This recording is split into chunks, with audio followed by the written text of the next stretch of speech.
Hello, I'm Steve Weber, the host of Beatles Rewind. As always, I'm joined by my co-host and fellow Beatle maniac, my partner Cassandra. Good morning, Cass. Good morning. It's always a good day to talk about the Fab Four. Cass, what are you up to this weekend? I'm going to a bed and breakfast with my significant other. We're going to the Poconos. Oh, that sounds very romantic. You'll never believe what I'm doing. I'm going to see a Beatles tribute band. Oh, you're so lucky. Yep. I'm going to see the cast of Beatlemania at the State Theater in Falls Church, Virginia.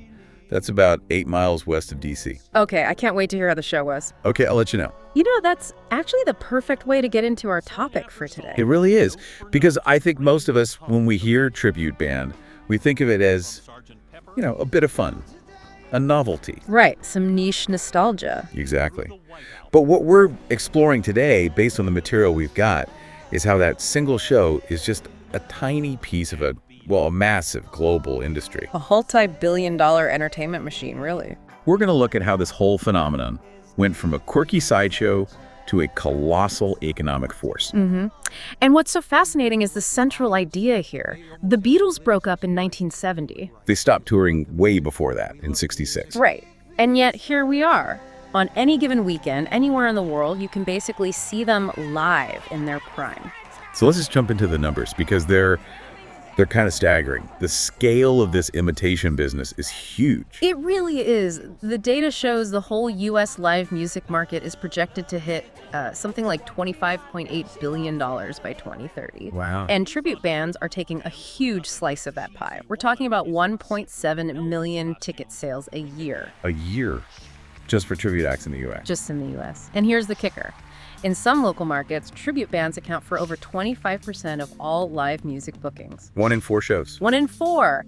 That means they're not just an add-on anymore. They are a fundamental part of the live entertainment ecosystem. So why is it growing so fast? What's the appeal for you, the person buying the ticket? Well, you get the experience of seeing a legendary band at their absolute peak. And you're not in a giant stadium.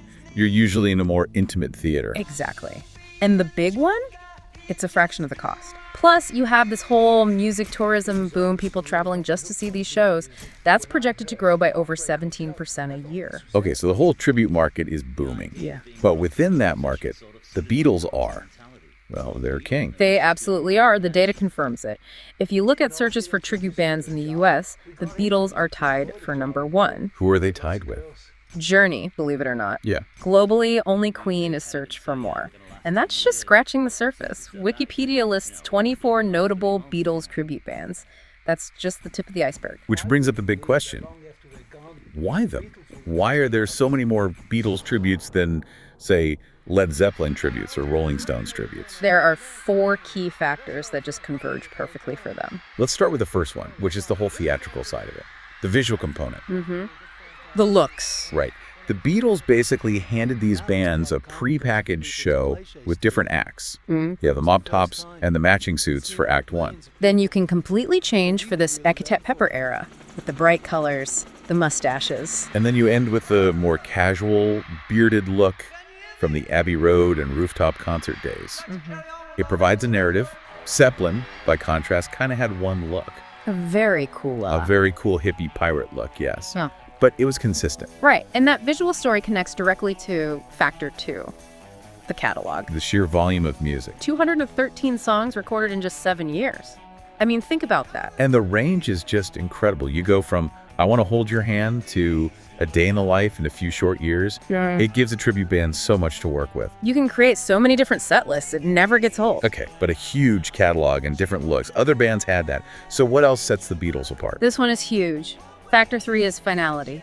Meaning, there will never be a reunion tour. Ever. It can't happen. With John and George gone, that door is permanently closed. That creates this incredible persistent demand that only tribute acts can really fill. Unlike a band like Led Zeppelin, where there's always that tiny glimmer of hope they might get back together for one more show. Exactly. That hope reduces the urgency. With the Beatles, there is no hope. This is it. And that leads to the fourth factor, which might be the most important for the future of this industry. Universal recognition. They just cut across every demographic. Okay. And here's the statistic that blew my mind. In 2019, 47%, almost half of all Beatles streams, came from listeners under 30. Think about that. People aged 18 to 29 are a huge part of the audience. For them, a tribute show isn't nostalgia. It's the only way they'll ever get to experience this music live. It's discovery. It is. Which brings us to the bands themselves. We're not talking about guys playing in a pub. These are highly professional productions. But let's talk about the cream of the crop, like Rain. They've been around since 1975. And they've evolved into a full-on Broadway-style show. They were ranking high on Polestar's top tours back in 2008. They even have multiple performers for each Beatle. Just to handle the grueling tour schedule. It's a real business. And then you have groups that take it to another level entirely, like the Analogs from the Netherlands. Oh, these guys are fascinating. They're less of a tribute band and more like historical reenactors. Their whole thing is playing the later albums live. Albums the Beatles themselves never played live because the technology didn't exist. Right. Steep Pepper, the White Album. And they do it using only period-accurate analog instruments. They are recreating sounds that were impossible to make on a stage in the 60s. It's like a living museum exhibit. You're hearing history. Then there's 1964, The Tribute. They're all about musical accuracy. They nail the harmonies, the specific guitar tones, even the Liverpool accents. They just focus on the early years. And you've got the Fab Four, who got an Emmy nomination, the Bootleg Beatles, who've been going since 1980. And the Cavern Beatles, who are officially endorsed by the actual Cavern Club. That's a serious stamp of approval. It is. Okay, let's circle back to the audience and the economics of it. Why would you, the listener, go see a tribute instead of, say, Paul McCartney? The cost. It's simple. A tribute ticket might be, what, $45 to $70? Around there. A decent seat to see Paul McCartney could be $150, $200, $500 or more. So the value proposition is huge. You're getting maybe 80 or 90% of the experience for 20 or 30% of the price. That's the math, and it opens the door for so many more people. And we talked about the demographics. It's not just baby boomers anymore. The real growth is from millennials and Gen Z. Yeah, they discovered the music through streaming, and now they have this live experience, FOMO. They've seen the clips, but they want to feel the energy in a room. And it's also a great multi-generational thing. Grandparents can take their grandkids. It's safe, it's fun, everyone knows the words. It really is a perfect storm driving this whole boom right now. Okay, so let's summarize those converging factors. First, mortality. Legends are passing away, which creates a scarcity value for their music. Second, aging. Tributes can cast younger guys with the energy that a 70 or 80-year-old original member just can't maintain for a 2-hour show. Third, venue fit. They play in these amazing intimate theaters. The real Beatles outgrew by 1964. You feel connected. And fourth, as we said, economic accessibility. They're affordable. So this brings up the big question, the main critique you sometimes hear. Is this whole thing just parasitic? Is it just imitation? And the material argues pretty strongly that no, it isn't. Not the good ones anyway. The best ones are more like cultural transmitters. Like an orchestra playing Beethoven. Exactly. Or actors performing Shakespeare.